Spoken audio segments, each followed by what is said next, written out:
All right, so it's been about 2 weeks since I plasti dipped the skid plate. It might be even longer. I'm not sure. I've been a little busy, but I got the Norden up in the squat rack with the straps, and I tried to find some instructions for the install of the skid plate, but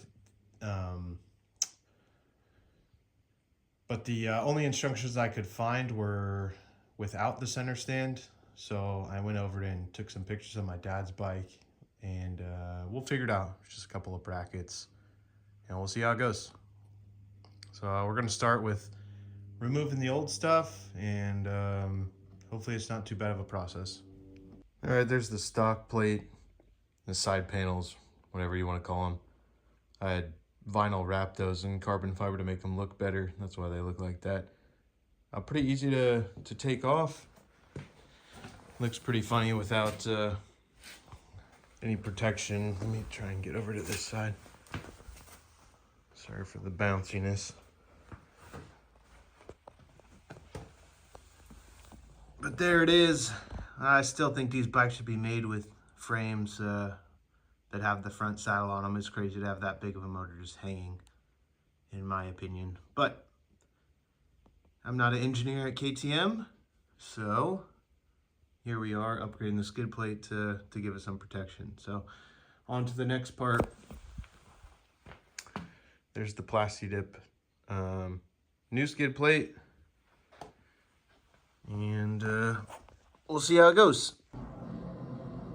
Here's the bottom of the motor. This next step is removing the rear silencer blocks. The front ones, nice and easy. Rear one's stuck. We got the first one out. We ended up putting a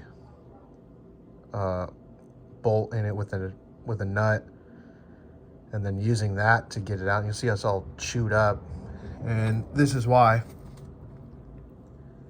Blue Loctite from the factory, but it dripped down and was glued to the bottom of the block. So just a heads up, if you're doing this project, those rear ones are an absolute pain in the ass to get off. So this is how we did it. I had to get the old man over here with his knowledge to figure it out, because I was just trying to get him off by gripping the rubber, and you can see how chewed up it is. So you're not doing anything wrong if you're having a hard time getting this off. So good luck. All right, yeah, same thing for the other side. You can see all the dried Loctite, and then just what a joke. Next step on here is removing the old kickstand spring bolt, and kind of same deal with those silencer blocks. Look how much Loctite is on there on the edge, and it was an absolute pain to get off. So again, if you're doing this and you feel like you're doing something wrong, you're not. They just feel like a little heavy-handed on the Loctite application from the factory. And then here's the comparison. Old one on the left, new one on the right. So no need to clean up the old one. The reason it's longer is because the mounting bracket is going to be in place. I'll show that next. So there's the new bracket and the kickstand spring bolt. And it's longer because of that,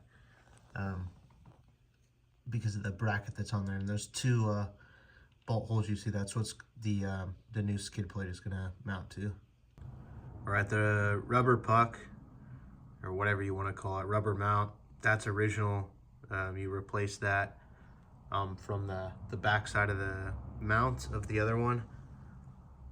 The metal support wire, that's new in the kit. I think it's labeled number 4. And then you take that front bolt out, and the kit gives you a new longer bolt to make up for that new gap. All right, so I forgot to video it, but the rubber mount with the support wire and all that is just rinse and repeat for this right-hand side. And then per the instruction, we swap back to the left-hand side, and we mount where that kickstand spring bolt went. You have the bracket that comes down on these two attachment points.